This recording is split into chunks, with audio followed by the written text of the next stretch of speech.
Ishan keeps a small wooden shelf above his desk, and on it sit four framed certificates. Each one says the same proud thing: top rated fund, 5 stars, manager of the year. He bought every one of those funds at its peak, chasing the headline. And for a decade, he believed those trophies were proof he was winning. Stay till the end, because the quietest investor in this story never bought a single award, and she is the one who ends up ahead. Ishan is 34, a project manager in Pune, careful with money. His sister Naina is a teacher in the same city, lazy about investing by her own cheerful admission. Years ago, their father told them both the same thing: put money into equity, leave it alone, let time work. Ishan heard leave it alone and decided he could do better. Naina heard it and, well, left it alone. Here is the first uncomfortable truth, and it comes from the long run scorecards that compare active funds against their own benchmark index. Over any single year, plenty of active funds beat the market. But stretch the window to 10 years or longer, and the large majority of actively managed equity funds in India fail to beat the simple index they are measured against. Not half, the clear majority. So when Ishan picks a fund off the rankings, the base rate is already working against him before he invests a rupee. Why does the star fade so reliably? Picture 40 managers tossing coins. After 1 year, a handful have flipped heads many times in a row, and we call them brilliant. The next year, the coins behave like coins again.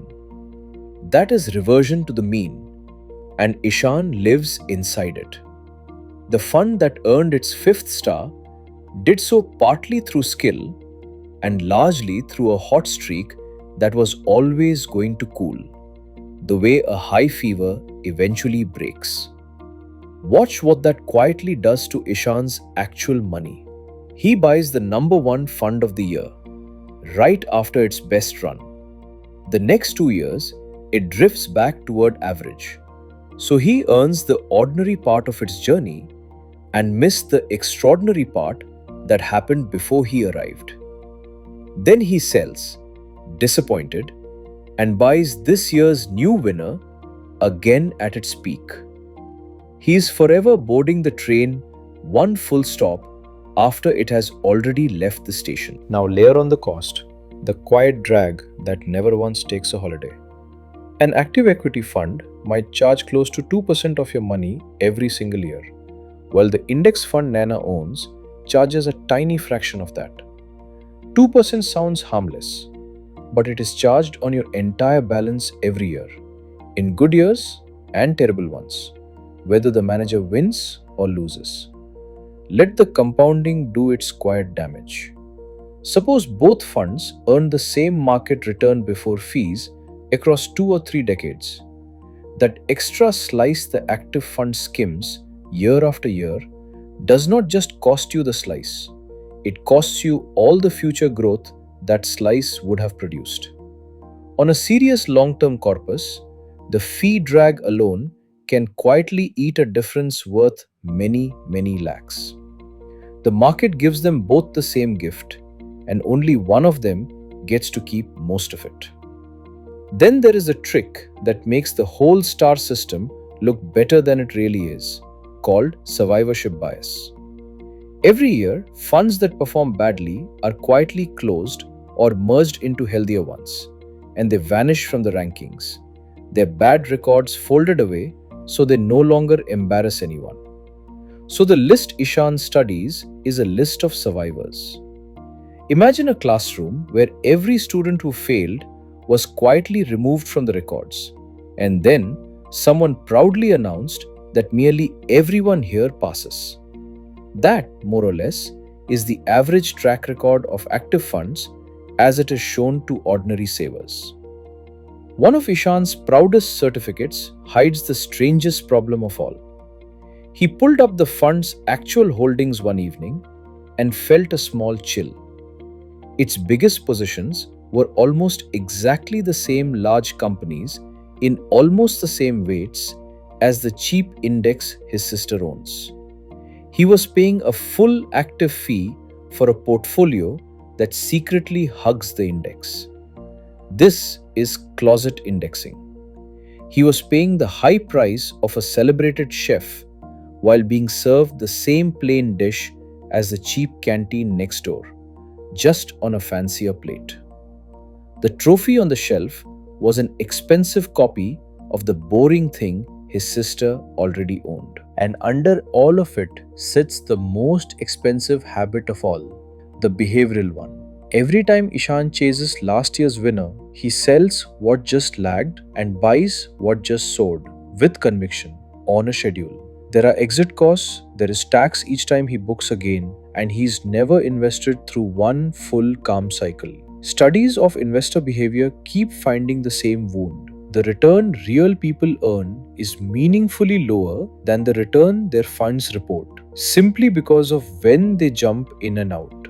Naina, meanwhile, did nothing, and nothing turned out to be quietly powerful.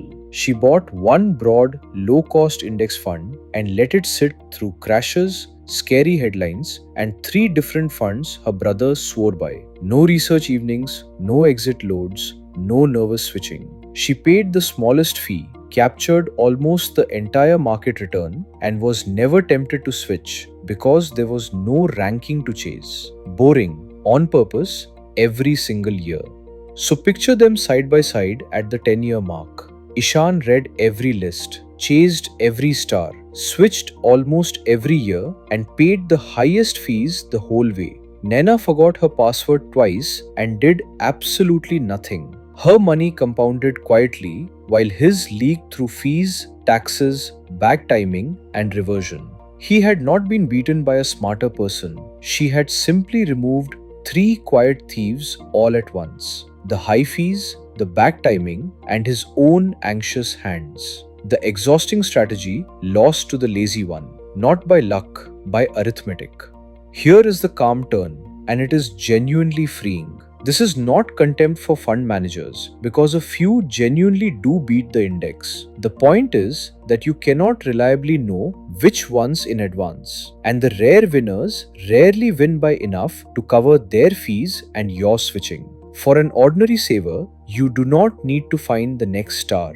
A low-cost, broad index fund gives you the whole market for almost no fee, no manager to outlive, no list to chase. You buy it through a simple monthly SIP, you leave it alone the way your father said, and you let the boring math do the unglamorous work. So Ishaan eventually did the thing his father had told him from the start.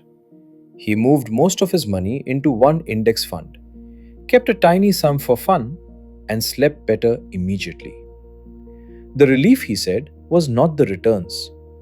It was finally not having to be right every January. The boring fund never needed to be brilliant. It only needed to be cheap, broad, and left stubbornly alone. If this reframed the chase for you, Money Decoded has more for you. There's a video on the boring SIP math that turns 500 a day into 5 crore. One on the fixed deposit illusion, where the safe number loses to inflation. And one on the insurance investment policy trap your family probably owns. Watch those next. No hype, no stock tips, just the boring math that actually works. This is education, not personal financial advice. See you in the next one.